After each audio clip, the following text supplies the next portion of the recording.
आज ना उठल्या उठल्या माझ्या डोळ्यात मिरची उडाली. तर इथं मी सकाळी सकाळी मिरची आणि अद्रक कुटायला घेतली होती, तर इथं ते उडून माझ्या डोळ्यातच पडली. तर एवढं लाल भडक डोळा झाला होता आणि पाणी सुद्धा गळत होतं, लाल भडक झालेला होता डोळा, आग सुटत होतं.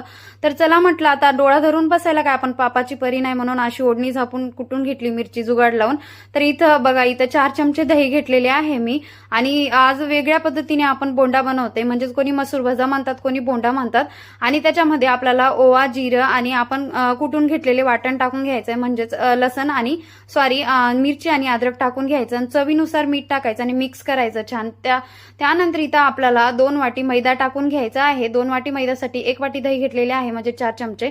तर इथं बघू शकता, आता थोडं थोडं करून पाणी टाकून घ्यायचं आहे. तर जास्त घट्ट पण करायचं नाही आणि जास्त पातळ पण करायचं नाही, मीडियम ठेवायचं आहे. या पिठाला आपल्याला अर्धा तास रेस्ट करायला ठेवून टाकायचं आणि त्यानंतर आपल्याला इथं तेल गरम करायचं आणि तेलामध्ये असे बोंडे सोडून टाकायचे आहेत.